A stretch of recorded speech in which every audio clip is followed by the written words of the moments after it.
Sveicināti OneTech mācību kanālā, un mēs turpinām aplūkot pārdošanas apakšsistēmas iespējas, proti bloku par klientu attiecību pārvaldību, kas ir uzņēmuma kompleksās informācijas sistēmas neatņemama sastāvdaļa. Ar dažiem rīkiem mēs iepazināmies iepriekšējās nodarbībās, tāpēc šajā nodarbībā aplūkosim, kādus citus rīkus piedāvā 1C saistībā ar klientu attiecību pārvaldību. Tādējādi mēs varam reģistrēt sistēmā partneru kontaktinformāciju un saglabāt visu miedarbības vēsturi ar tiem. Mēs varam reģistrēt komerciālus piedāvājumus un atspoguļot klienta reakciju uz šādu piedāvājumu. Izmantojot vienošanos ar klientiem, pasūtījumus un citus rīkus, mēs varam analizēt, vai klients pilda savas saistības. Turklāt mēs varam analizēt, vai klients ir apmierināts ar apkalpošanas kvalitāti. Ja nepieciešams, mēs varam reģistrēt sistēmā klientu pretenzijas, jeb konflikta situācijas, kas rodas darbā ar klientiem. Šādai pretenzijai tiek reģistrēts pretenzijas iemesls un sastādīts rīcības plāns tās izskatīšanai. Papildus šīm iepriekš minētajām funkcijām, 1C nodrošina iespēju izmantot klientu darījumus. Klientu darījumu izmantošana nav obligāta. To var aktivizēt sistēmas iestatījumos. Taču, ja mēs izmantojam darījumus, mēs iegūstam vairākas priekšrocības. Darījuma izmantošana ļauj mums izsekot visam darba procesam ar klientu. No brīža, kad viņš pirmo reizi ar mums sazinās, līdz brīdim, kad mēs pabeidzam ar viņu darbu. Darījumā mēs varam reģistrēt sākotnējo interesi, jeb norādīt, ar kādu vajadzību klients pie mums vērsās un kas viņu interesē. Pamatojoties uz darījuma rezultātiem, būs iespējams analizēt, vai mēs apmierinājām sākotnējo pieprasījumu vai nē, un kāda potenciālā naudas summa tika zaudēta. Tāpat ar darījumu palīdzību ir iespējams analizēt un novērtēt efektivitāti menedžeru darbam ar klientiem. Izmantojot darījumus ar klientiem, mēs varam regulēt un vadīt pārdošanas procesu. Mēs varam sadalīt darījumu posmus, un pārdošanas process notiks saskaņā ar šiem posmiem. Izmantojot dažādas atskaites, mēs varam analizēt informāciju par darījumiem un pieņemt jau konkrētus vadības lēmumus.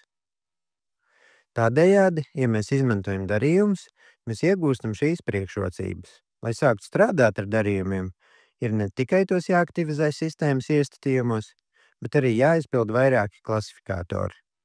Tāpēc sāksim ar iestatījumiem un klasifikātoriem, lai mēs varētu sistēmā reģistrēt darījumus ar klientiem. Dodamies uz katalogu un administrēšanas sadaļu CRM un mārketings. Šeit iestatījumos ir jānorāda, ka mēs izmantosim darījumus. Ja vēlamies izmantot darījumus ar posmiem, jeb sadalīt pārdošanas procesu posmos, un lai pārdošana notiks tieši saskaņā ar šiem posmiem, tad papildus ir jāaktivizē opcija darījumu vadība.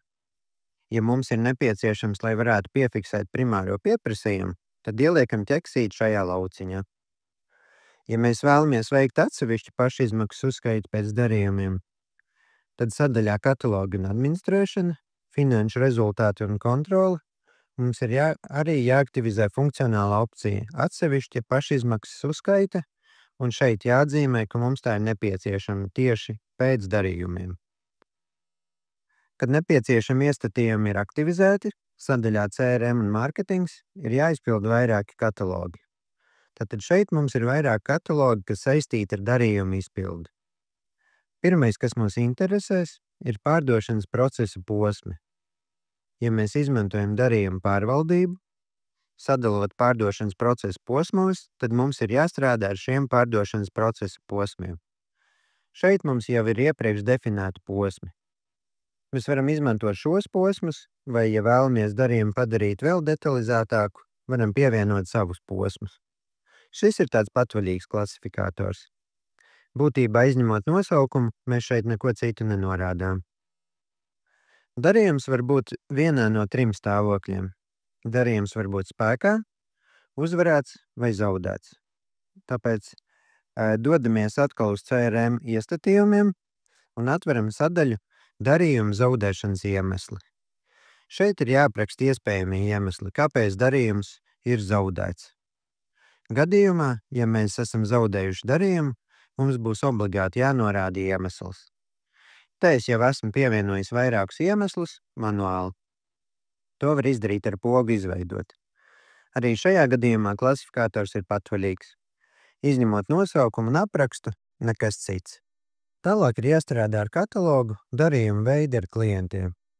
Darījuma veids pēc analoģijas ar nomenklatūras veidu apvieno darījumus pēc kopīgām uzskaites pazīmēm. Kādu darījumu veidu izmantosim, procesa vai bezprocesa, vai piefiksēsim primāro pieprasījumu, kurš darbinieks ir atbildīgs par darbu ar šo darījumu veidu. Šajā sarakstā jāiekļauj visi iespējamie darījumu veidi, kurus var izmantot mūsu uzņēmumā. Darījuma veidam ir svarīgi noteikt tā veidu.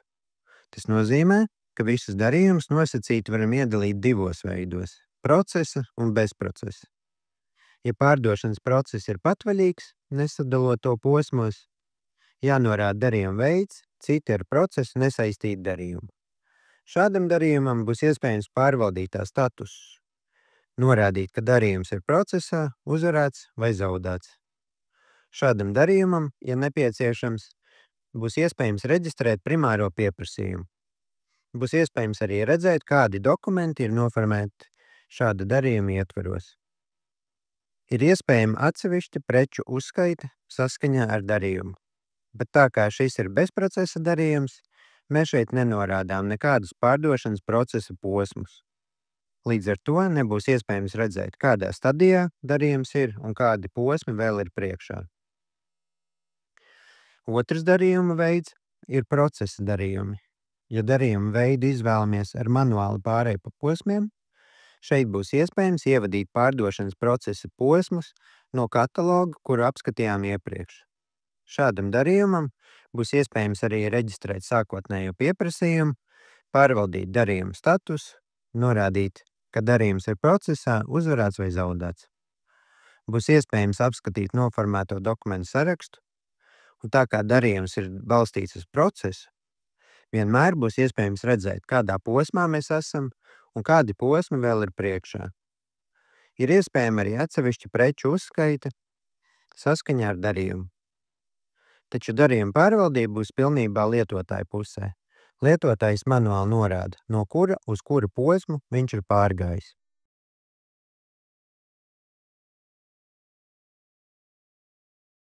Pēc tam, kad sistēmā ir reģistrēts darījuma veids ar klientu, var jau reģistrēt pašu darījumu. Darījumi ir pieejami CRM un mārketinga sadaļā darījumi ar klientiem. Kopumā jebkuru darbību, kas ietver saistību izmaiņas, var saukt par darījumu. Taču to, kas ir uzskatāms par saistību rašanos, līguma parakstīšana, avansa maksājuma saņemšana vai, piemēram, daļēji preču nosūtīšana, katrs uzņēmums nosaka pēc saviem ieskatiem. Pamatojoties uz to, darījumu ar klientu var reģistrēt dažādos brīžos. Piemēram, klients mums piezvanīja, mēs viņu konsultējām, viņš par kaut ko interesējās un lūdza mums nosūtīt viņam komerciālu piedāvājumu. Tātad uzreiz pēc šāda zvana mēs varam reģistrēt darījumu ar klientu. Vai arī darījumu var reģistrēt vēlāk, piemēram, pēc tam, kad komerciālais piedāvājums ir saskaņos, vai pat vēl pēc tā. Tātad katrs uzņēmums pats pieņem lēmumu par to, kurā brīdī reģistrēt darījumu. Taču jo agrāk darījums tiek reģistrēts, jo vairāk informācijas par to tiek uzkrāts un jo vairāk būs informācijas turpmākai analīzei. Apskatīsim, kāda informācija tiek norādīta darījumā ar klientu. Reģistrējot darījumu, ir obligāti jānorāda, pie kura veida tas pieder. Un, ja darījuma veidā tika norādīts, ka fiksēsim primāro pieprasījumu, tad darījumā atsevišķā cilnē ir iespēja reģistrēt primāro pieprasījumu. Tas nozīmē, ka ir iespēja aizpildīt informāciju par to, kas klientu interesēja, kad viņš ar mums sazinājās. Tā kā darījuma reģistrēšanas brīdī klients var nezināt, kādu tieši preci viņš vēlas iegādāties, vai arī mums vispār vēl var nebūt šādas preces pieejamas, tad reģistrējot darījumu, informācija par primāro pieprasījumu tiek norādīta teksta veidā. Tas nozīmē, ka šeit mēs neizvēlamies nomenklatūru no mūsu kataloga, bet vienkārši teksta veidā norādām, kas klientu interesē. Tālāk, kas vēl ir jāizpild darījumā? Vispirms ir jānorāda darījuma veids un, ja nepieciešams, jāizpilda informācija par primāro pieprasījumu.